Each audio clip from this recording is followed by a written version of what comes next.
संतानहन्तारो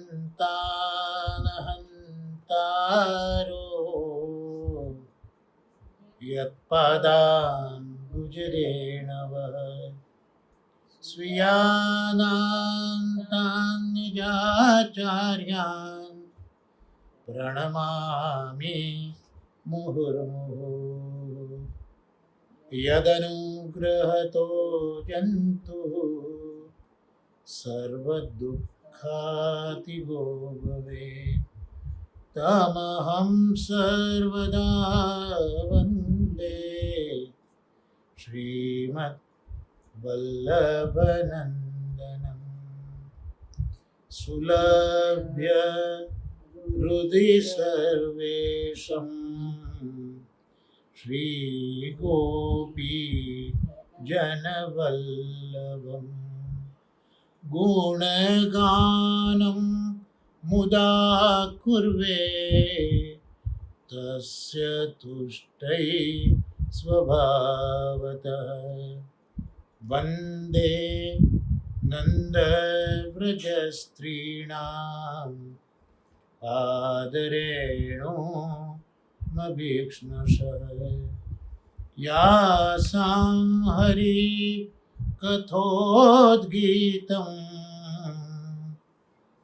पुनाति भुवनत्रयम् पुनाति भुवनत्रयम् पुनाति भुवनत्रयम्।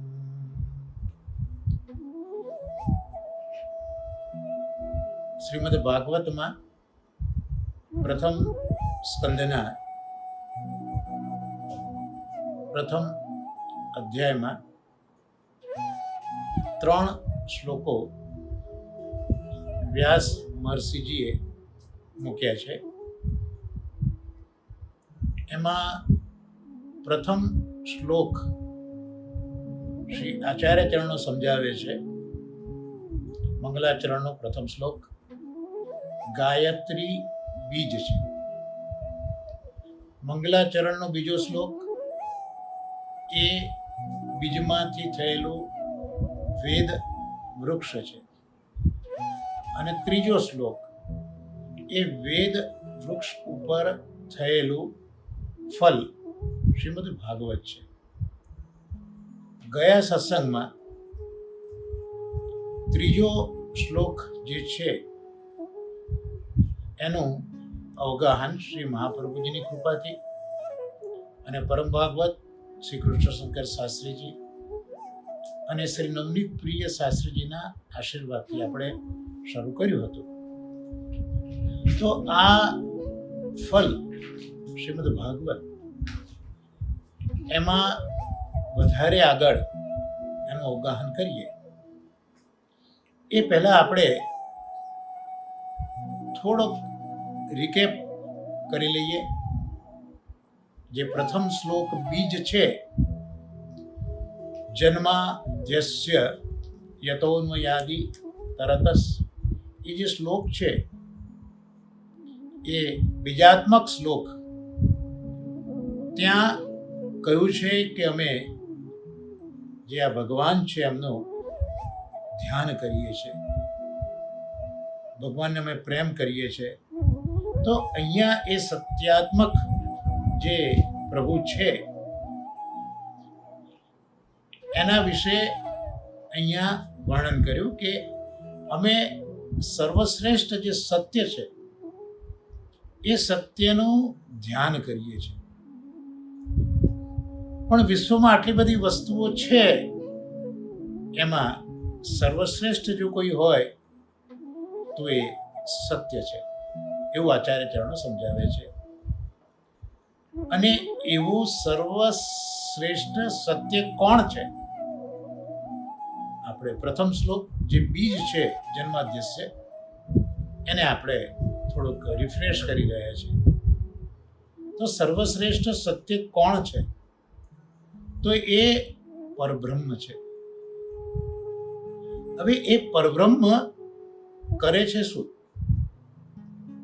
તો એ પરબ્રહ્મ છે એ આ જે દેખાતું જગત છે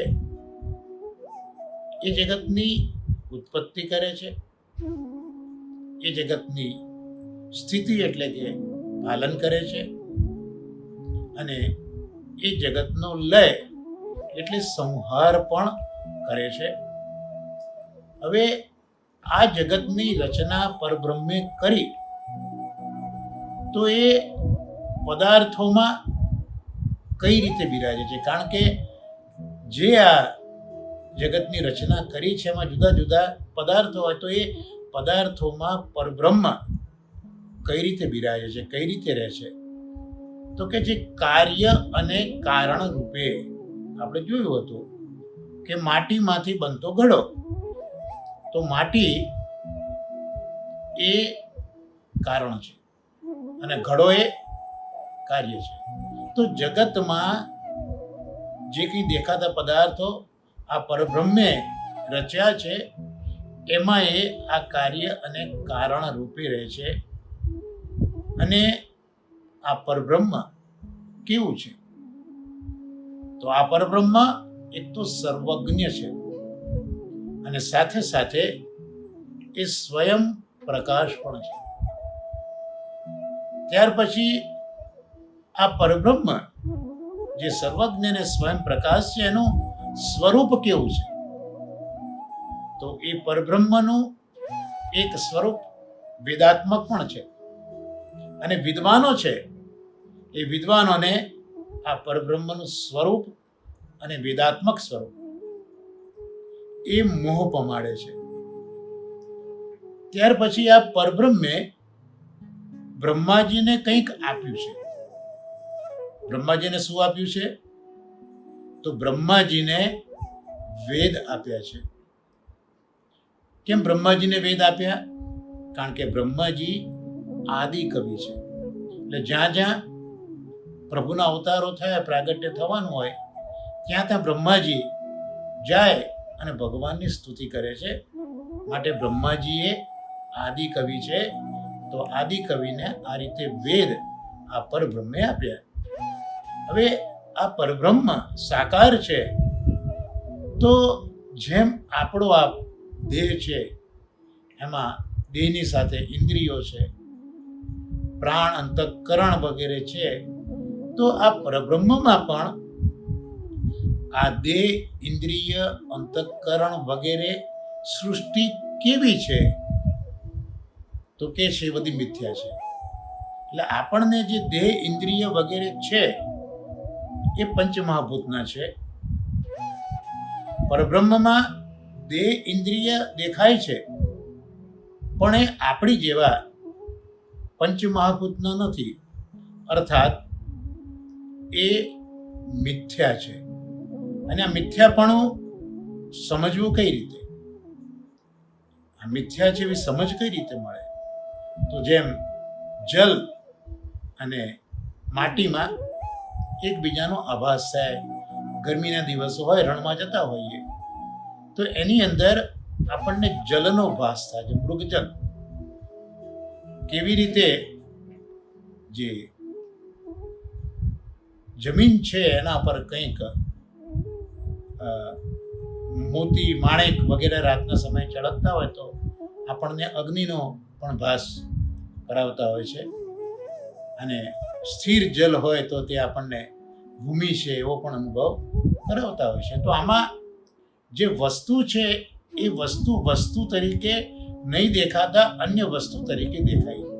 એટલે જમીન તરીકે ના દેખાય પણ જલ તરીકે દેખાય. એવી રીતે જલ ન દેખાયું પણ જમીન તરીકે દેખાયું. તો આ જે એક વસ્તુમાં બીજા વસ્તુની પ્રતીતિ થાય એને આભાસ કહેવામાં આવે. તો અહીંયા પ્રભુમાં જે દેહ, ઇન્દ્રિય, અંતઃકરણ વગેરે દેખાય છે એ મિથ્યા આ રીતે છે કે આમાં માત્ર આભાસ છે, હકીકતમાં પંચમહાભૂત એમાં નથી. તો આવું પરબ્રહ્મ જેનું સ્વરૂપ વિદ્વાનોને પણ મોહ પમાડે છે, તે સ્વરૂપથી પરબ્રહ્મ સદા શું કરે છે? તો એ જ સ્વરૂપથી પરબ્રહ્મ કપટને દૂર કરે છે. અને આવા સર્વશ્રેષ્ઠ સત્યાત્મક પ્રભુ એનું અમે ધ્યાન કરીએ છીએ, એને અમે ભજીએ છીએ.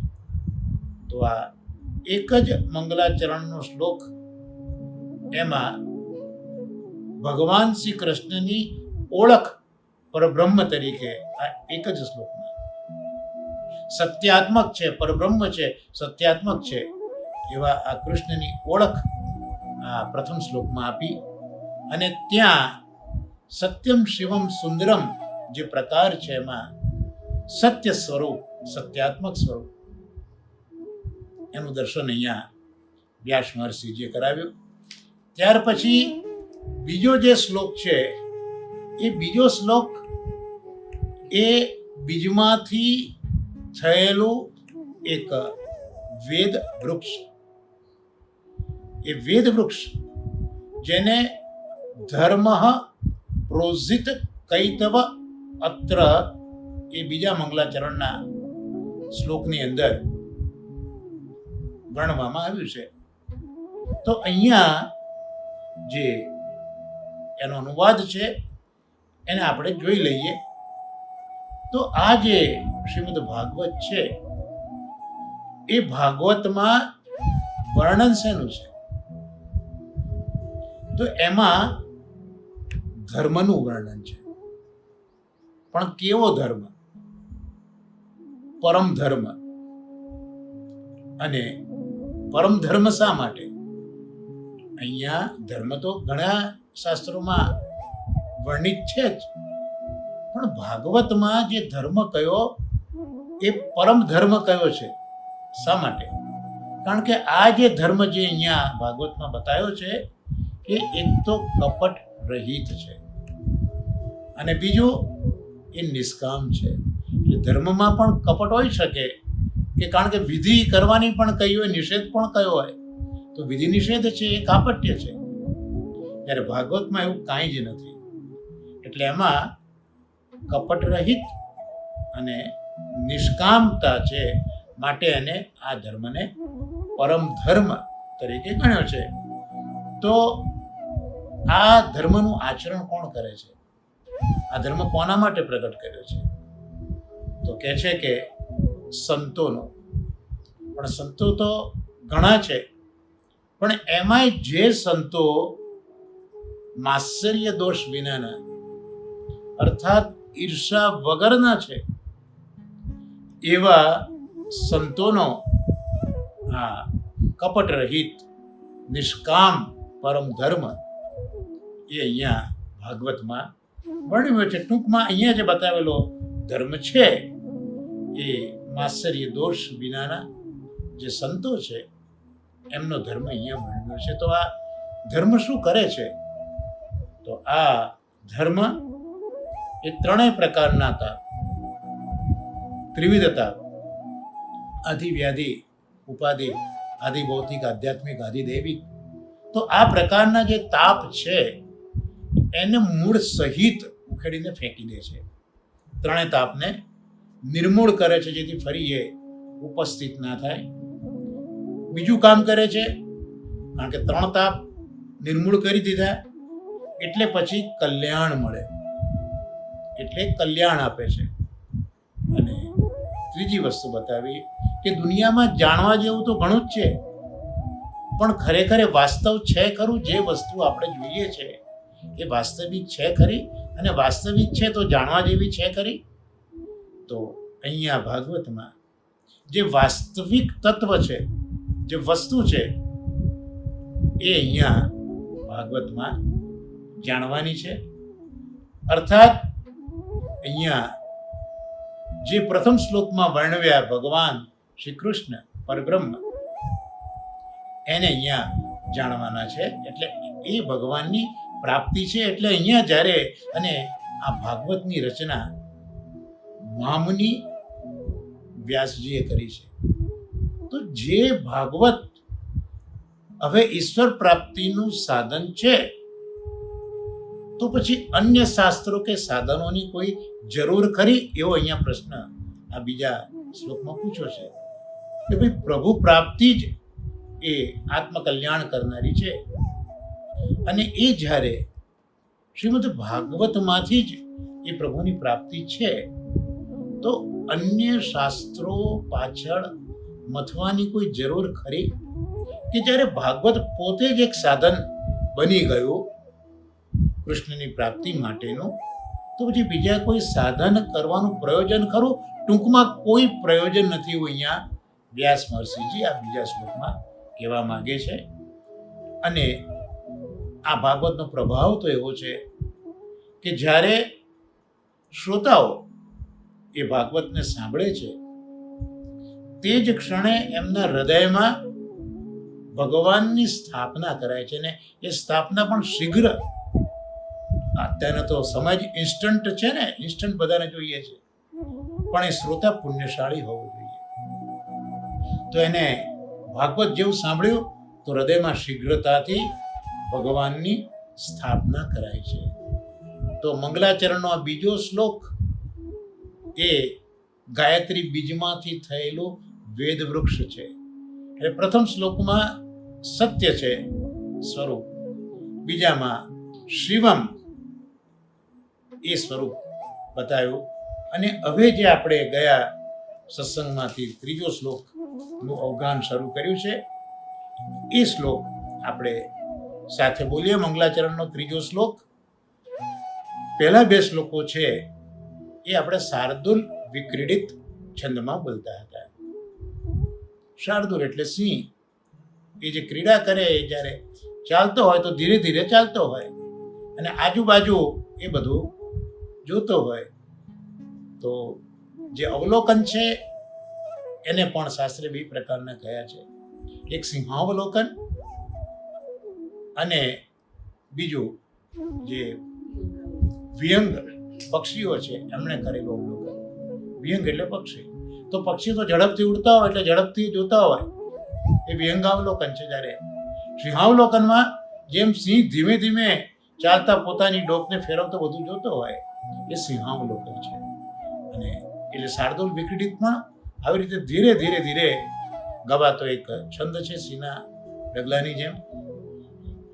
બે મંગલાચરણના શ્લોકો શાર્દુલ વિક્રીડિતમાં છે, અને ત્રીજો જે શ્લોક છે એને ધ્રુત વિલંબિત. ધ્રુત એટલે ઝડપથી પણ વિલંબિત પ્રકારે ધ્રુત ગાય છે. તો આપણે ગઈએ આ છંદ, ત્રીજો શ્લોક સાથે. નિગમ કલ્પતરોર ગલિતમ ફલમ શુક મુખાદમૃત દ્રવ સંયુતમ પિબત ભાગવતમ રસમાલયમ મુહુરહો રસિકા ભુવિ ભાવુકા. અહીંયા વ્યાસ મહર્ષિજી વારંવાર પાન કરવાની આજ્ઞા કરે છે. અને જે રસના ભોગતા એવા જે ભાવુકો છે ને, એ ભાવુકોને, જે રસિકજનો છે, એમને અહીંયા આમંત્રણ આપે છે કે હે રસના ભોગતાઓ, હે ભાવુકો, હે રસિકજનો, તમે મુક્તિ પર્યંત આ શ્રીમદ ભાગવત રૂપી જે ફલ છે એનું વારંવાર પાન કરો. કારણ કે આ જે ભાગવત રૂપી ફલ છે એ રસદાર છે. એનું વારંવાર પાન કરો અને એની ઓળખ આપી કે આ ભાગવત ફળ છે લાગ્યું છે ક્યાં. તો જે નિગમ કલ્પતરુ છે, વેદ વૃક્ષ છે, એના પર આ ભાગવતનું ફળ લાગેલું.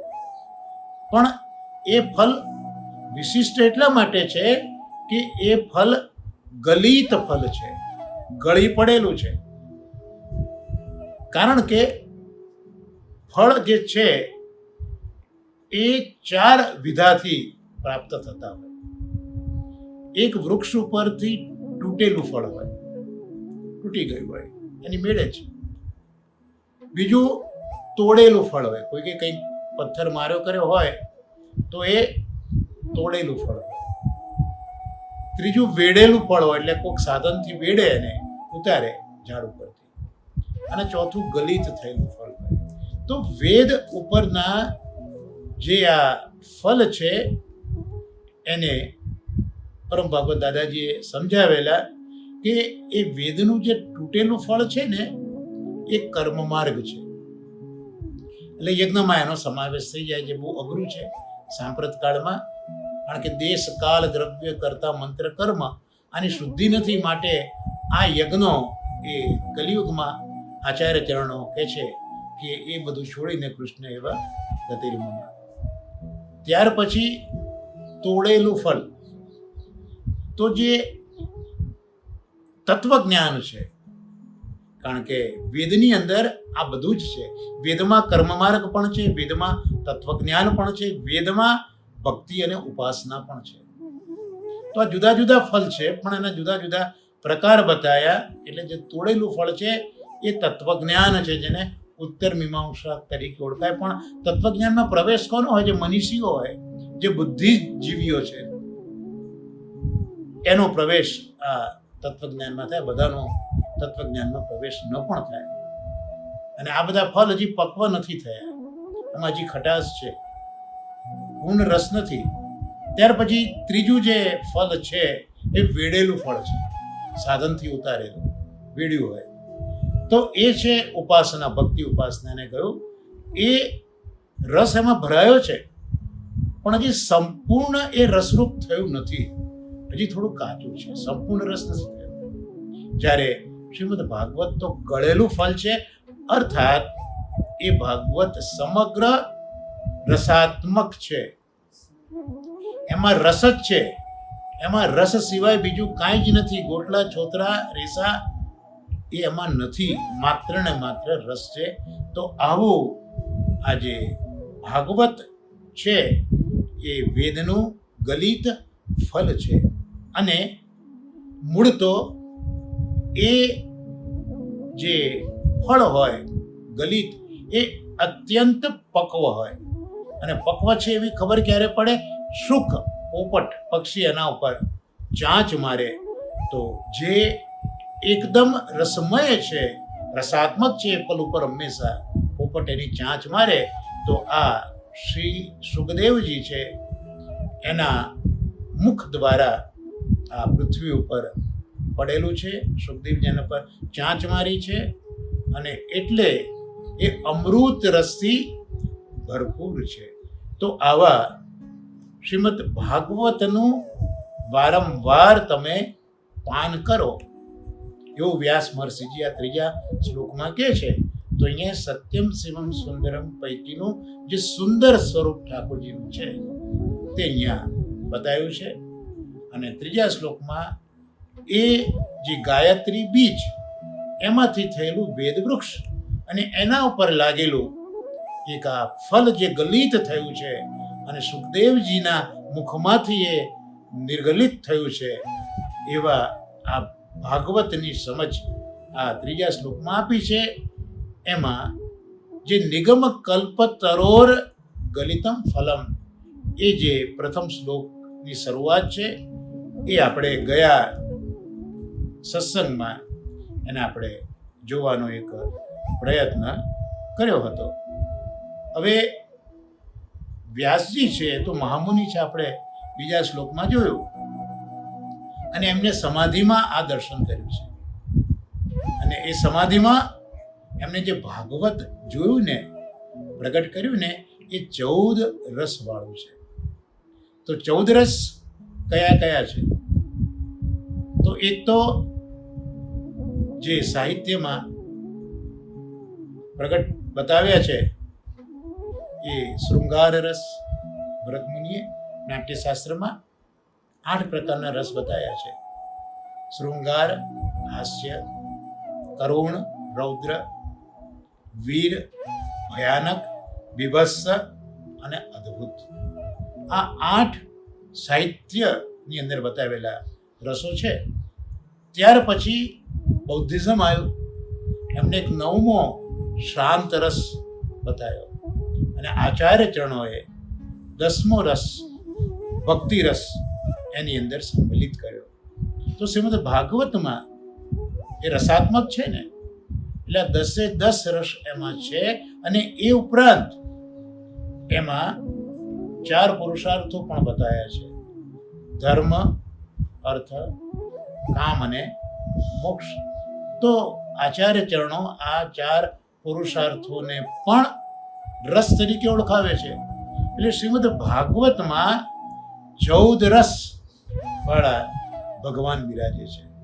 એટલે ભગવાનના જે આ 14 રસો છે એ દસમ સ્કંદની અંદર પણ ઠાકોરજી જે ગાયો ચરાવીને પાછા આવે છે એ વખતે જે વર્ણન કર્યું છે ત્યાં 14 રસનો ઉલ્લેખ મહાપ્રભુજીએ સુબોધિનીજીમાં કર્યો છે. આપણે એ પ્રસંગ આવશે ત્યારે જોવાનો પ્રયત્ન કરીશું. પણ આપણા પ્રભુ ભાગવતમાં જે વર્ણિત ભગવાન છે, જે શ્રી કૃષ્ણ પરમ સત્ય છે, તો એ 14 રસવાળા છે. અને એ 14 રસવાળા ભગવાનનું જ નામાત્મક સ્વરૂપ એવું આ શ્રીમદ ભાગવત છે. અને આ જે ભાગવત છે એ નિગમ કલ્પ વૃક્ષનું ગલિત ફલ છે. આપણે જોયું નિગમ એટલે વેદ, અને એ નિગમ કોને કહેવાય ગયા સત્સંગમાં આપણે શાસ્ત્રીજીના આડીથી જોવાનો સંપૂર્ણ પ્રયત્ન કર્યો હતો. એટલે આ ગલિત ફલ છે, ગળી પડેલું ફલ છે. અને ગલિત છે પણ લલિત છે. અને આ કલિકાલ કેવો છે? વિકરાલ કલિકાલ છે.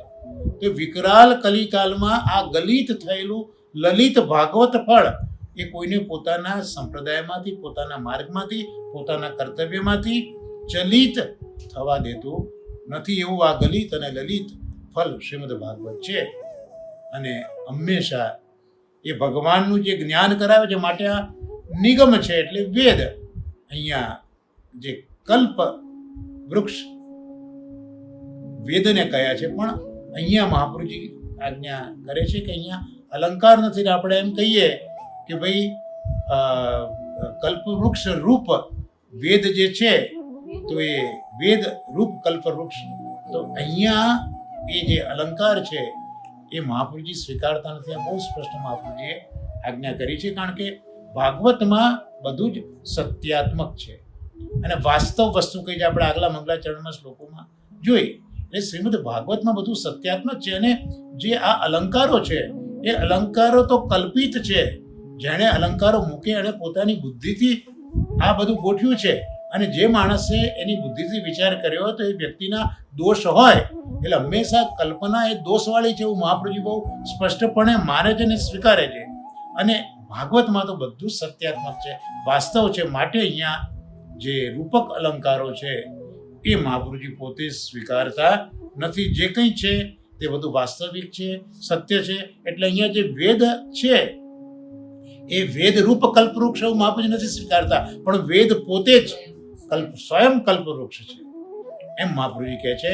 તો અહીંયા શ્રી મહાપ્રભુજીનો આટલો એક દ્રષ્ટિકોણ જોવા આપણને મળે છે. અને આ વેદના સ્વરૂપો પણ શ્રી મહાપ્રભુજી બતાવે છે કે વેદ એક તો વેદ શબ્દ રૂપે છે. અને એટલે જ મહાપ્રભુજીએ જે પ્રમાણો છે ને એમાં મહાપ્રભુજીએ શબ્દને પ્રમાણ ગણ્યું છે. શ્રુતેસ્તુ શબ્દ મૂલત્વાદ જે પ્રમાણો શાસ્ત્રોએ બતાવ્યા છે ને જુદા જુદા, તો એ પ્રમાણોમાં શ્રી મહાપ્રભુજી શબ્દને જ પ્રમાણ ગણે છે. પણ ત્યાં મહાપ્રભુજી બહુ પ્રિસાઇઝલી કહે છે અહીંયા શબ્દ એટલે કયા? તો વેદોમાં જે શબ્દ છે એ જ શબ્દ અમારા માટે પ્રમાણ છે. બીજું કાંઈ પ્રમાણ નથી. કારણ કે જોયેલું હોય તે પણ ખોટું હોઈ શકે, અનુભવેલું હોય તે પણ ખોટું હોઈ શકે, વિચારેલું હોય તે પણ ખોટું હોઈ શકે. તો મહાપ્રભુજી તો પોતાના વેદાંતમાં જે પ્રમાણ છે એ પ્રમાણને શબ્દ જ એ અમારે ત્યાં પ્રમાણ છે. અને શબ્દ એટલે વેદના જે શબ્દો છે એ. એટલે વેદની જ્યારે વાત નીકળી, નિગમની વાત નીકળી, તો આ વેદના સ્વરૂપ પણ જોઈ લઈએ કે એક તો વેદ શબ્દ રૂપે છે અને એટલે જ એ વેદ ગ્રંથ રૂપે દેખાય છે. તો આ શબ્દાત્મક વેદ છે. ત્યાર પછી એનો સંગ્રહ થયો છે, ગ્રંથમાં પણ છે. અને બ્રહ્મલોકમાં જઈએ તો આ વેદ પોતે સ્વયં પુરુષાકાર પણ છે. એટલે આ આધિદૈવિક સ્વરૂપ જે છે વેદનું એ પુરુષાકાર છે, જે સદાય ઠાકોરજીની સ્તુતિ કરતા હોય છે, સદાય ઠાકોરજીના ગુણોનું ગાન કરતા હોય છે. તો આ વેદના ત્રણ પ્રકારો મહાપ્રભુજી બતાવ્યા: શબ્દરૂપ, ગ્રંથરૂપ અને સ્વયં પુરુષ રૂપ. અને સાથે સાથે આજે ત્રણ પ્રકાર જોયા, શબ્દ, ગ્રંથ અને પુરુષ. સાથે સાથે શૌનક મુનિએ પોતાના એક ગ્રંથમાં, ચરણવ્યૂહ નામના ગ્રંથમાં, વેદનું એક ચોથું પણ સ્વરૂપ બતાવ્યું છે, અને એ જે સ્વરૂપ છે તે વૃક્ષ તરીકેનું સ્વરૂપ છે. તો અહીંયા જે વેદ વૃક્ષ છે એ વેદ વૃક્ષનું પ્રમાણ આ રીતે શાસ્ત્રીજી પોતાના રસાસ્વાદમાં આ રીતે આપ્યું છે કે આ વેદ શબ્દ રૂપે તો છે, વેદ ગ્રંથ રૂપે છે, વેદ બ્રહ્મલોકમાં પુરુષાકાર પણ છે, અને આ જ વેદ વૃક્ષ તરીકે પણ એક સ્વરૂપ ધરાવે છે. તો એ જે વૃક્ષાત્મક વેદ છે ક્યાં છે? તો એ વ્યાપી વૈકુંઠ છે. તો વ્યાપી વૈકુંઠમાં એક ઉદ્યાન છે. એ ઉદ્યાનનું નામ છે નિશ્રેયસ. તો વ્યાપી વૈકુંઠમાં એક નિશ્રેયસ નામનું ઉદ્યાન છે, અને એ ઉદ્યાનમાં એક બીજ લાગ્યું છે જેને પ્રણવ બીજ કહેવામાં આવે, કારણ કે વૃક્ષ તો બીજમાંથી થાય. તો એ ઉદ્યાનમાં એક બીજ લાગ્યું, પ્રણવ બીજ, અને એમાંથી ભગવદ ઈચ્છાથી આ એક વેદ વૃક્ષ થયું છે. અને એને એટલા માટે કલ્પતરુ કહ્યું કે આપણે ઈચ્છીએ એના કરતાં પણ અધિક ફલ એ આપે છે, અને એટલે આ એક વિશિષ્ટ કલ્પવૃક્ષ છે. અન્ય કલ્પવૃક્ષ છે, કલ્પવૃક્ષ જેમ અહીંયા વ્યાપ વૈકુંઠમાં છે એવું દેવતાઓના સ્વર્ગમાં પણ છે તો ખરું વેદવૃક્ષ, દેવતાઓના ત્યાં પણ છે, પણ એ તમે ઈચ્છવું પડે, અને ઈચ્છવું એટલું આપે. જ્યારે અહીંયા વ્યાપી વૈકુંઠમાં જે વેદ વૃક્ષ છે એ તો તમારા મનની વાત જાણી જ જાય છે, અને જોઈએ એના કરતાં પણ અધિક જે ફલ છે એ અધિક ફલ દેનારું આ વિશિષ્ટ કલ્પવૃક્ષ છે. અને આપણે જોયું કે વેદનું એક સ્વરૂપ એ તો શબ્દ છે, તો આ શબ્દ એ રસાત્મક છે. એટલે આ વેદ વૃક્ષની બીજી ઓળખ આપી કે એ શબ્દરૂપ છે પણ રસાત્મક છે. અને આવા વેદાત્મક આ કલ્પવૃક્ષની ઉપર જે ફલ આવ્યું છે એ શ્રીમદ ભાગવત છે. એટલે આ વૃક્ષ એ પણ શબ્દાત્મક છે, અને શબ્દાત્મક વૃક્ષ ઉપર આવેલું આ ફળ પણ શબ્દાત્મક છે. અને સર્વ વેદના જે અર્થો છે એનો વિચાર કર્યો તો, અને એ બધા જ વેદોના અર્થોનો વિચાર ભગવાનના હૃદયમાં જે થયો ને, તો એ અર્થો જે ફલિત થયા એ આ ભાગવત રૂપી ફલ છે, જે ભગવાનના હૃદયમાં ફલિત થયું છે. બધા જ જે વેદો છે એના અર્થનો વિચાર કરતા જે ઠાકોરજી આજ્ઞા કરી છે શ્રીમદ ભગવદ્ ગીતામાં કે વેદૈશ્ચ સર્વમ બ્રહ્મૈવ વેદ્ય, તો આ બધા જ વેદોના અર્થો જે છે એનો વિચાર ભગવાનના હૃદયમાં જે ફલિત થયો ને તે આ શ્રીમદ ભાગવત છે. તો એ ભાગવત શાસ્ત્રીજી પણ ઉલ્લેખ કરે છે, અને મહાપ્રભુજીએ પણ સુબોધિનીજીમાં એનો ઉલ્લેખ કર્યો છે કે એ બધાને સુખ આપવા માટે આ શ્રીમદ ભાગવત છે. પણ ભગવાન આદિનારાયણ અથવા તો વ્યાસ મહર્ષિજી એ આ જે મૂર્તિમંત આ દેવતાત્મક ફલ છે એ પોતાની સાથે અવતાર ઉપર લઈને આવ્યા છે. એટલે અહીંયા આપણે જાણીએ છીએ કે વ્યાસ મહર્ષિજી એ આ જ્યારે અવતાર લઈને પધારતા હતા એ વખતે આ વેદ વૃક્ષ ઉપરથી ગલિત થયેલું ફલ હતું, એટલે વ્યાસ મહર્ષિ પોતાની સાથે લાવ્યા છે એ આપણે જાણીએ છીએ. પણ મહાપ્રભુજીએ સુબોધિનીજીમાં આપણે એક લખ્યું છે કે ભગવાન આદિનારાયણ એ પણ અવતાર વખતે આ ફલને પોતાની સાથે લાવ્યા છે. એટલે અહીંયા બે અવતારોના નામ પ્રાપ્ત થયા છે સુબોધિનીજીમાં, એક આદિનારાયણ અને બીજા વ્યાસ મહર્ષિજી. એ અવતાર વખતે આ જે મૂર્તિમંત ફલ છે એને પોતાની સાથે લાવ્યા છે. અને ભગવદ આજ્ઞાથી જ્યારે વ્યાસ મહર્ષિજી અવતાર લેવા પધારતા હતા તે જ વખતે આ વેદ વૃક્ષ ઉપરનું ફલ આવીને નીચે પડ્યું, એટલે જ એને ગલિત ફલ કહ્યું. એ તૂટેલું ફલ નથી, એ તોડેલું ફળ નથી, એ વેઢેલું ફળ નથી, પણ એ તો ગલિત થયેલું છે. સ્વયં જ એ આવ્યું છે. તો વૃક્ષ ઉપરથી એ ફળ નીચે પડ્યું. આપણે જ્યારે જતા હોઈએ અને ઝાડ ઉપરથી ફળ નીચે પડે તો એને શુભચિહ્ન શકુન તરીકે, શુકન તરીકે આપણે એને ઓળખીએ છીએ. એટલે શુભ શકુન એ તો કાર્યની સફળતાનું સૂચક છે. એટલે વ્યાસ મહર્ષિજી જે કાર્ય માટે અવતાર લઈને ભૂતલ પર આવતા હતા, એમને આ એક શુભ શુકન થયું, એમની કાર્યની સફળતા છે તે અહીંયા સ્પષ્ટપણે દેખાઈ આવ્યું. તો વ્યાસ મહર્ષિજીએ એ ફળ પોતાની પાસે લીધું. નીચે તો ન મુકાય આટલું ઉત્તમ ફળ, વેદ વૃક્ષ ઉપરથી ગલિત થયેલું ફળ, બીજે તો કંઈ મુકાય નહીં. એટલે પોતાના હૃદયની અંદર એમણે પધરાવી દીધું. પણ એ વિસરી ગયા કે આ એક ફળ હું મારી સાથે લઈને આવ્યો છું. એ વિસરી ગયા. એ અધિકારી હતા અને ભૂલી પણ ગયા. શાસ્ત્રીજી લખે છે કે યાદ રહેવું એ પણ ભગવાનની ઈચ્છાથી બને, અને ભૂલી જવું એમાં પણ ભગવાનની જ ઈચ્છા કારણરૂપ હોય છે. એટલે ભગવદ ઈચ્છાથી જો આપણે આ સાથે એ પણ વિચારીએ કે જ્યારે ગિરિરાજજી બાબા અહીંયા બ્રજમાં નહોતા આવ્યા અને સાલ્મિલી દ્વીપમાં દ્રોણ પર્વતને ત્યાં એમનો જન્મ થયો અને પુલસ્ય મુનિ આવ્યા. આ સાલ્મલી દ્વીપ એટલે અત્યારના જે દક્ષિણ આફ્રિકા કહીએ છીએ ને, એ આ સાલ્મલી દ્વીપ. અને આ પુલસ્ય મુનિને તપ કરું હતું ગંગા કિનારે, એટલે એમને ગુફાની એકાંત જોઈતું હતું. એટલે પુલસ્ય આવ્યા અને વિનંતી કરી ગુરુ દ્રોણને કે મારે જોઈએ.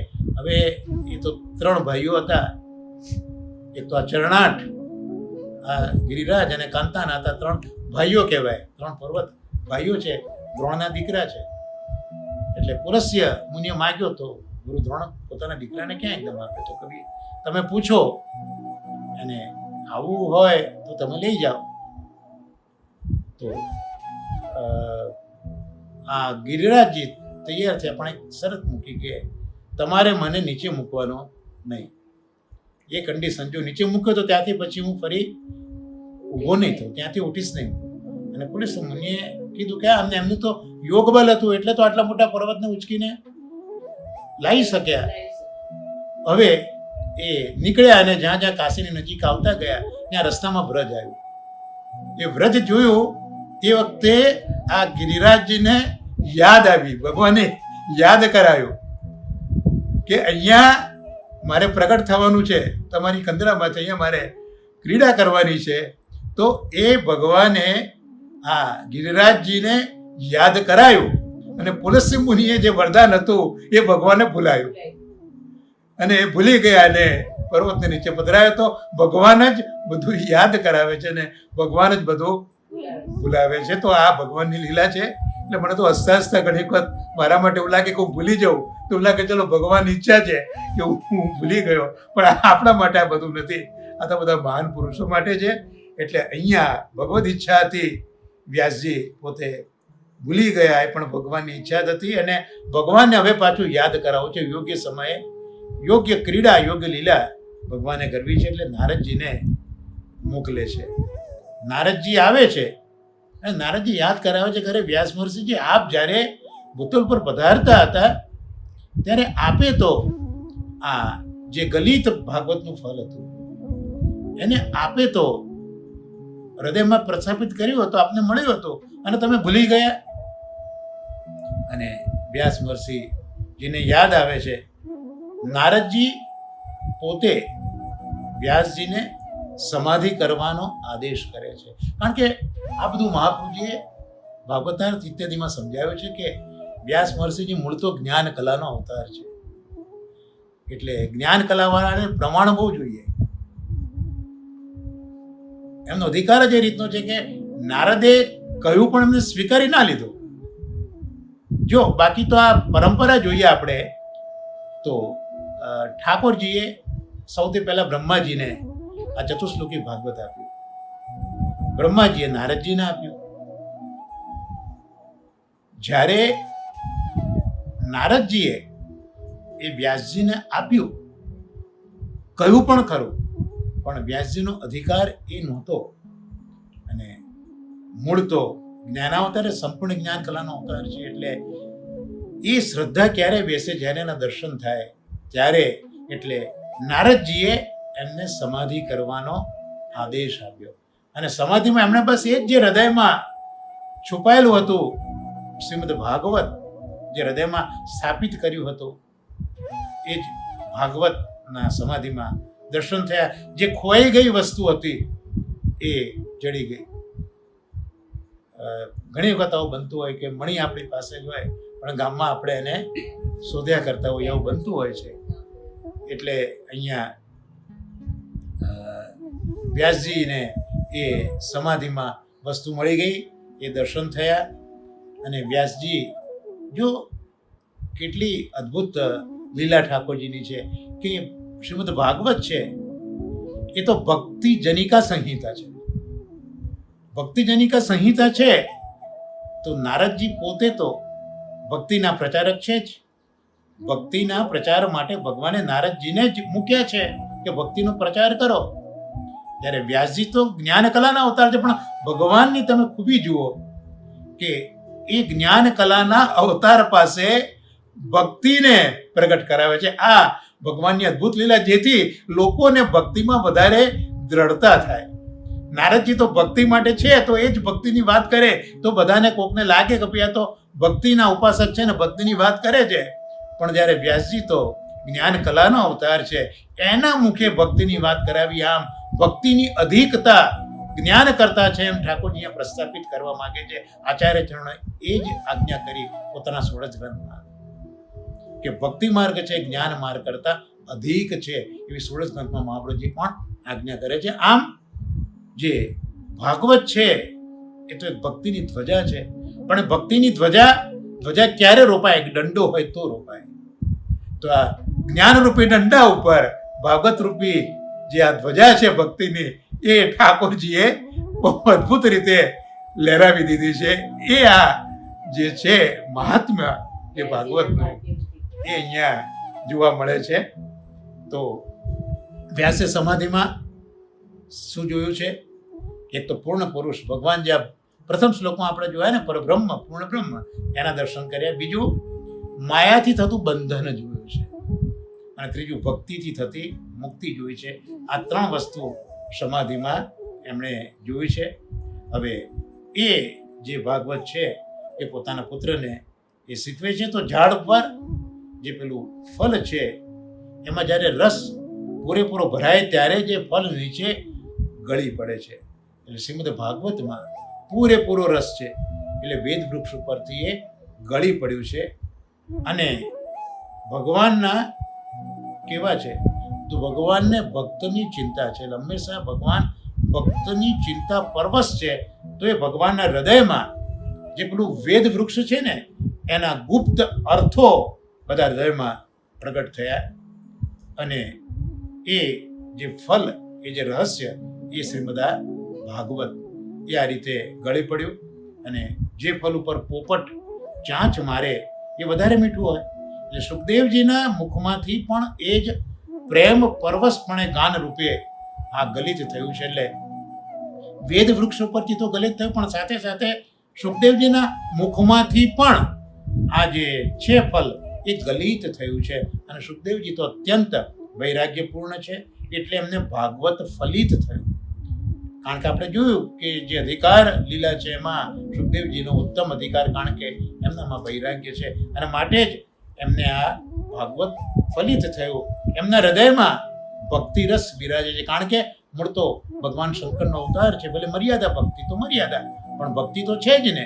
અને ભક્તિ છે એમાં આ વેદના ગુપ્ત અર્થરૂપી ભાગવત રસાત્મક આવ્યું. એટલે સુખદેવજીના મુખમાંથી નીકળતું આ ભાગવત હૃદયમાં રહેલી ભક્તિ સાથે બહાર આવ્યું છે. એટલે સુખદેવજીના હૃદયમાં ભક્તિ તો છે, પણ સાથે સાથે આ ભાગવત પણ આવ્યું. તો એ ભાગવત હૃદયમાં રહેલી ભક્તિ સાથે આ એક અધિકતા થઈ. વ્યાસજીએ ભાગવતની રચના, ભાગવત જોયું સમાધિમાં, પણ જ્યારે સુખદેવજીના હૃદયની ભક્તિ એમાં ભળી, સુખદેવજીના કહેવાથી, ત્યારે એમાં કંઈક વિશિષ્ટતા આવી. એટલે સાંભળતાની સાથે જ જે અધિકારી છે એના હૃદયમાં ભક્તિનો આવેશ થાય છે. માટે અહીંયા કહ્યું કે શુકના મુખમાંથી નીકળતા અમૃત દ્રવ સંયુક્ત છે. રસાત્મક ભાગવત તો છે, પણ સાથે સાથે સુખદેવજીના મુખમાંથી નીકળ્યું એટલે એમાં ભક્તિ રસ પણ ભળેલો છે. માટે શુક મુખાદ અમૃત દ્રવ સંયુતમ, માટે અહીંયા અમૃત દ્રવ સંયુક્ત છે. આજે ભક્તિ રસ સંબલિત છે, એટલા માટે અહીંયા શબ્દ અહીંયા મૂક્યો છે. આજે આપણે જે આગળ વિવેચન જોઈએ છે એમાં વ્યાસજી તો વત્સલ પિતા છે, સુખદેવ તો ઉત્તમ છે, વિરક્ત પુત્ર છે, અને આ વાત્સલ્ય પિતા આ ઉત્તમ ફલ પોતાના પુત્રને આપે છે. એટલે ભાગવત રૂપી ફલ વ્યાસજીએ સુખના મુખમાં મૂક્યું. અને એ ભાગવત તો આપણે જોયું કે રસરૂપ છે, ફલ છે. એટલે જેવું એ ફલ મૂક્યું એટલે શરીરની જેટલી ઇન્દ્રિયો છે એ ઇન્દ્રિયોમાંથી પ્રેમ રસ પ્રગટ થયો, કારણ કે ભક્તિ જનિકા છે ને, પ્રેમ રસ પ્રગટ થયો. અને એ જુદી જુદી ઇન્દ્રિયોમાંથી પ્રગટ થયેલો રસ એકત્ર ક્યાં થયો? હૃદયમાં થયો. આજે પણ શરીરમાં જે બધું લોહી છે એ ફરતું ફરતું છેવટે હૃદયમાં આવે છે. અને જો વેણુગીત પણ આપણે યાદ કરીને ઠાકોરજી વેણુનાદ કર્યો તો એ કર્ણ દ્વારા એ જે સુધા છે એ કણમાં પ્રવેશીને રોમે રોમની અંદર ફેલાઈ ગઈ અને પછી હૃદયની અંદર આવી સંમિલિત થઈ અને એ સાથે ઠાકોરજીનું સ્વરૂપ પ્રગટ થયું. એમ અહીંયા સુખદેવજીના મુખની અંદર આ ભાગવત પધરાવ્યું, એ સાથે સર્વેન્દ્રિયોમાં પ્રેમ રસ વ્યાપ્યો અને રસ બધો એકત્રિત ક્યાં થયો? સુખદેવજીના હૃદયમાં થયો. અને એમાં પછી ભક્તિ રસ મળી ગયો અને એ જે મથન થયું એ શ્રીમદ ભાગવત. એટલે અહીંયા બીજો અર્થ થયો અમૃત દ્રવ્ય. અમૃત દ્રવ્યનો બીજો અર્થ શું કર્યો કે અમૃત કોણ આપે? મોક્ષ આપે. તો એ મોક્ષને પણ શિથિલ કરે એવો ભક્તિ રસ છે. માટે અહીંયા અમૃત દ્રવ એવો શબ્દ મૂકે છે વ્યાસજી. એવું મહાપ્રભુજી સુબોધિનીજીમાં સમજાવ્યું છે કે અમૃત દ્રવ કેમ કહ્યું? તો બે અર્થ બતાવ્યા કે એક તો સુખદેવજીના મુખમાંથી એ નિર્ધારિત થયું છે માટે અમૃત દ્રવ્ય છે, અને બીજું અમૃત એ આપણને મોક્ષ આપે. તો એ મોક્ષ પણ ભક્તિ રસ આગળ ફીકો પડી જાય છે, માટે એને અમૃત દ્રવ કહ્યું કે સ્વર્ગને મોક્ષને પણ જે શિથિલ કરે છે એવો આ ભક્તિ રસ છે. માટે પણ અહીંયા અમૃત દ્રવ એવો અહીંયા શબ્દ મૂક્યો છે. તો મોક્ષથી મળતું સુખ પણ એની તુલનામાં તુચ્છ છે. અને આ ભક્તિ રસ યુક્ત ભાગવત એ શ્રી શુકના મુખમાંથી સ્રવે છે. અને વ્યાસજીએ તે અનુભવ્યું પછી ગાયું છે, કારણ કે જ્યારે વ્યાસજીએ નારદના મુખથી ભાગવતનું શ્રવણ કર્યું ત્યારે એવો આનંદ એમને આવ્યો નહોતો. એટલે નારદજીએ પણ વ્યાસજીને વાત તો કરી, ચતુશ્લોકી ભાગવત વિશે કહ્યું, પણ એમાં એમને મજા એટલી બધી નહોતી આવી. પણ સમાધિમાં દર્શન કર્યું ત્યારે પણ એમને આટલું બધું સુખ ન મળ્યું. નારદના મુખેથી સાંભળ્યું ત્યારે આનંદ ન આવ્યો. સમાધિમાં દર્શન કર્યું પણ સુખ ન મળ્યું. પણ જ્યારે સુખદેવજીએ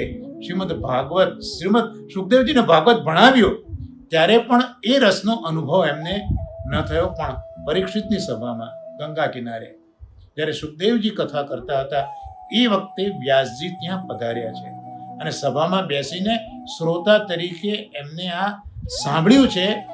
ત્યાર પછી એમને રસનો અનુભવ થયો છે. તો નારદના મુખે શ્રવણ કર્યું, આનંદ ન આવ્યો. સમાધિમાં જોયું, સુખ ન મળ્યું. સુખદેવજીને ભણાવ્યું તો એ રસનો અનુભવ ન થયો.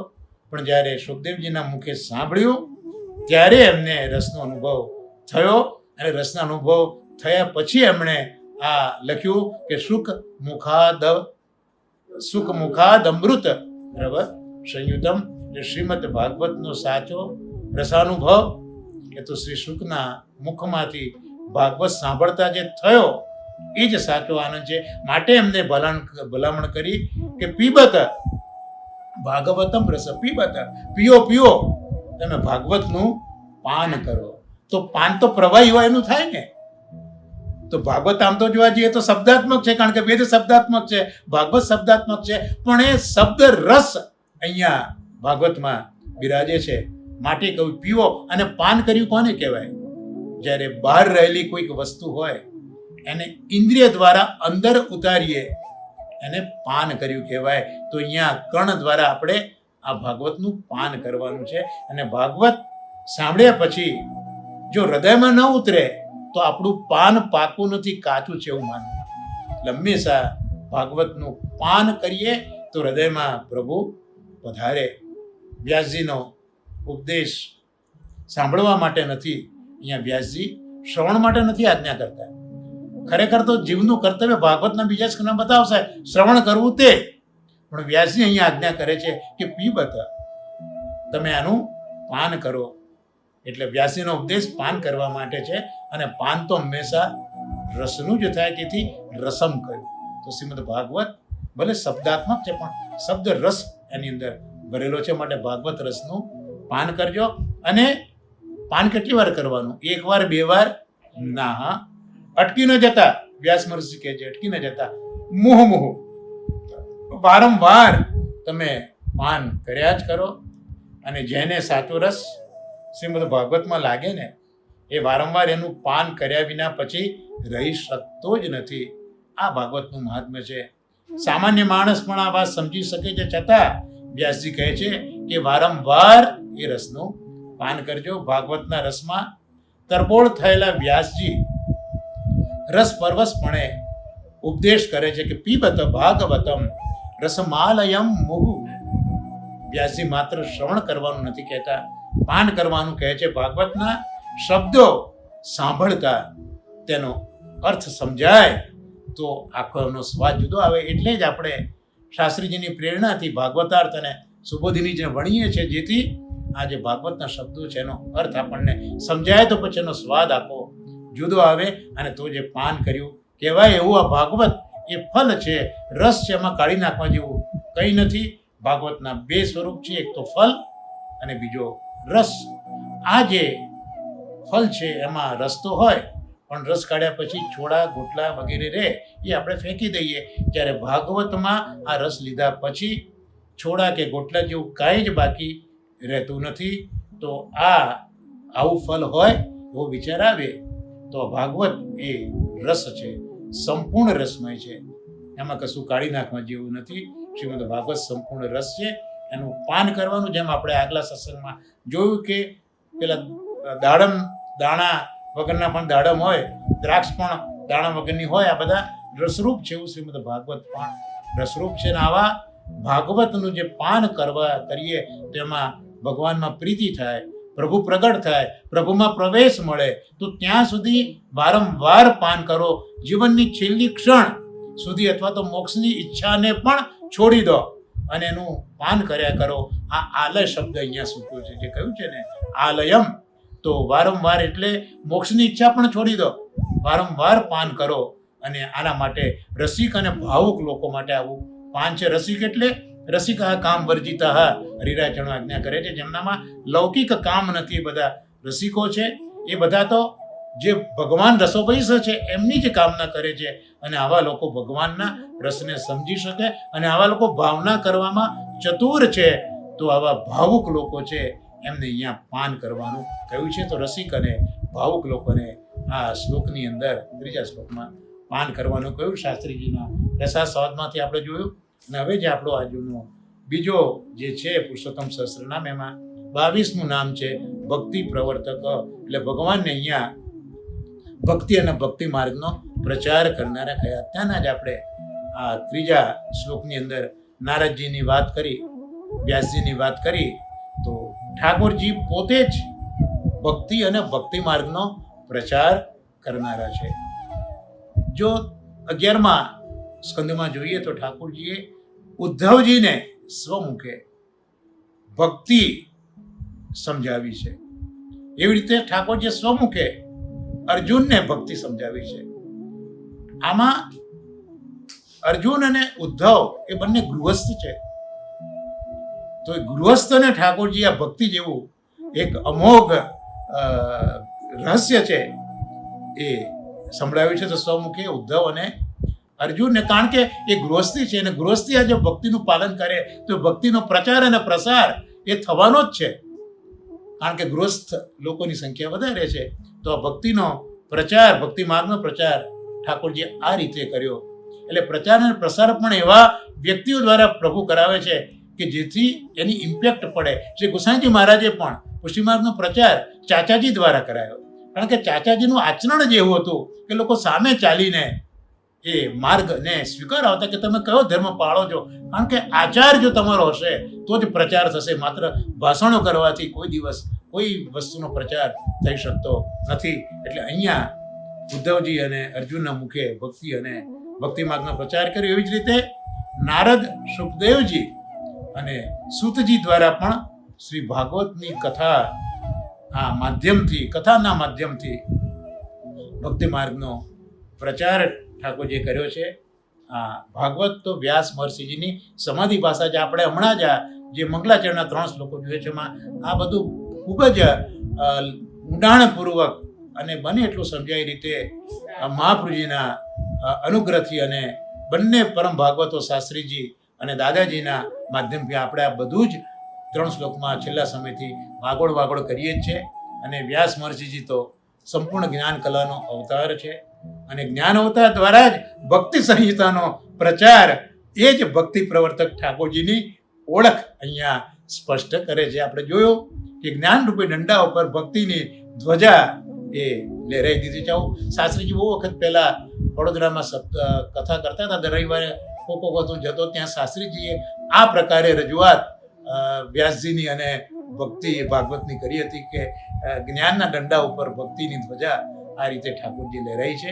તો નૈમિષારણ્યમાં વેદ જ્ઞાતના શૌનકાદી ઋષિઓ દ્વારા સહસ્રસમ સત્ર છે. એમાં સુત પુરાણીજી પ્રભુ દયાથી પધારે છે. સૌનકજી ભાગવત સંબંધિત 6 પ્રશ્નો પૂછે છે પ્રથમ અધ્યાયમાં. એના જવાબમાં સુતજી ભાગવત કથા કહે છે. 6 પ્રશ્નો છે. પ્રત્યેક પ્રશ્નોનો જવાબ 2 સ્કંદમાં આપ્યા છે. મહાપ્રભુજી સુબોધિનીજીમાં ભાગવતાર્થમાં સમજાવે છે.